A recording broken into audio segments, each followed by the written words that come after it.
धीरे धीरे ही सही बट डी डॉलराइजेशन का आलम अब यह है कि रशिया से जो कोयला हम खरीद रहे हैं उसकी पेमेंट चाइनीज करेंसी युआन में कर रहे हैं। जी हां, चाइनीज करेंसी युआन को इंटरनेशनल पेमेंट्स को सेटल करने के लिए किया जा रहा है।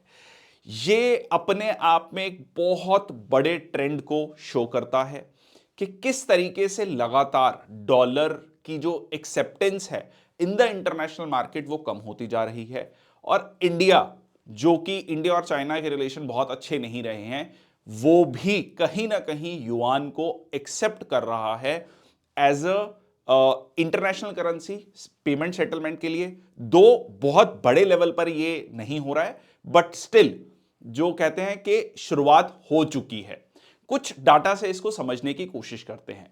देखिए, यूएस गवर्नमेंट बॉन्ड्स को इंडिया, चाइना, ब्राजील लगातार बेचता जा रहा है।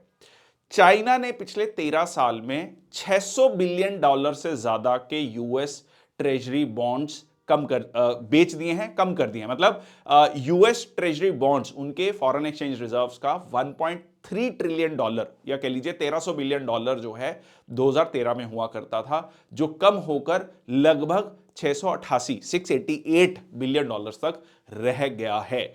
और इंडिया भी उसी तर्ज पर चल रहा है।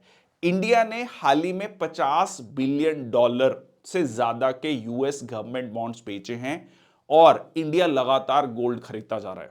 कहते हैं कि समय बड़ा बलवान होता है। याद कीजिए 1991 का समय, जब हमने 67 टन्स ऑफ गोल्ड बाहर भेजा, हमें गिरवी रखा और पैसा हमें लेना पड़ा आईएमएफ से, क्योंकि इंपोर्ट करने के लिए हमारे पास पैसा नहीं था। 15 दिन का ही हमारे पास कह लीजिए पैसा था। तो 67 टन गोल्ड जो है गिरवी रखा गया था बैंक ऑफ इंग्लैंड के पास और स्विट्जरलैंड के पास। अब हमारे पास फॉरेन एक्सचेंज रिजर्व में गोल्ड जो है 880 टन है, 13 गुना से ज्यादा। मतलब वो अगर अमाउंट देखें या वो कह लीजिए नंबर देखें, उससे 13 गुना से ज्यादा गोल्ड आज आरबीआई के पास है।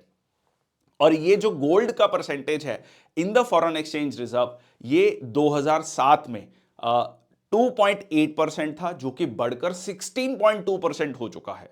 तो लगातार गोल्ड की जो ये आप रैली देख रहे हैं दुनिया भर में, उसके पीछे एक बहुत बड़ा कारण है कि बहुत सारे देश, जिसमें भारत भी शामिल है, वो लगातार गोल्ड खरीद रहा है। उसके पीछे एक बहुत बड़ा कारण है। देखिए, गोल्ड की जो वैल्यू है वो एक तो इंटरनेशनल मार्केट में सेम रहती है और आपकी करेंसी की वैल्यू जो है उससे गोल्ड से बैक होती है। और कभी भी उस गोल्ड को बेचकर आप जो है ट्रेड कर सकते हैं या उससे किसी और करेंसी के साथ एक्सचेंज कर सकते हैं। तो ये बहुत ही क्लियर साइन है यूएस डॉलर के डिक्लाइन का।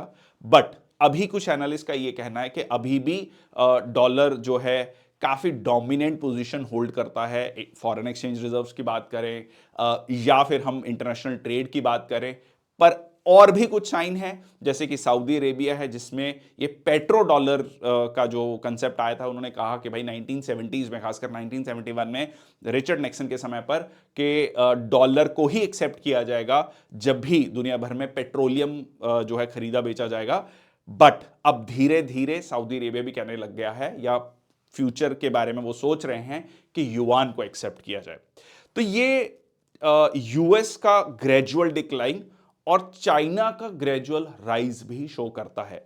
इवन इंडिया ने रुपी अकाउंट को लेकर के जो भी एक्सपोर्टर्स हैं, इंपोर्टर्स हैं, जो रुपी में ट्रेड कर रहे हैं, उनके लिए भी स्पेशल कह लीजिए फैसिलिटीज दी हैं। वो मतलब अगर आप डॉलर में ट्रेड कर रहे हैं तो 15 महीने तक का आपके लिए पास समय है, और अगर आप रुपी में ट्रेड कर रहे हैं तो 18 महीने का। कुल मिला के सिंपल शब्दों में अगर हम कहें तो कहीं ना कहीं फैसिलिटेट किया जा रहा है इंपोर्टर्स और एक्सपोर्टर्स को कि आप रुपी में ट्रेड कीजिए। और स्पेशल रुपी वस्त्रों अकाउंट, ये क्या होता है? ये होता है कि आप दूसरे देशों के बैंक्स को ये कह रहे हैं कि आप इंडिया में अकाउंट खोलिए रुपी में, जिसमें कि सारा का सारा लेन देन रुपी में हो रहा है। इससे क्या होगा? अगेन इंपोर्टर्स और एक्सपोर्टर्स जो हैं रुपी में ट्रेड कर पाएंगे।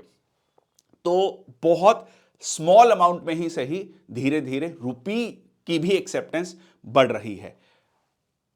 अब आप कमेंट सेक्शन बॉक्स में मुझे यह बताएंगे कि ये आपके अकॉर्डिंगली पॉजिटिव साइन है या नेगेटिव साइन है कि युआन की एक्सेप्टेंस इंटरनेशनल मार्केट में बढ़ती जा रही है और डॉलर की एक्सेप्टेंस धीरे धीरे कम होती जा रही है। That's all from my side. Thank you so much. जय हिंद, वंदे मातरम।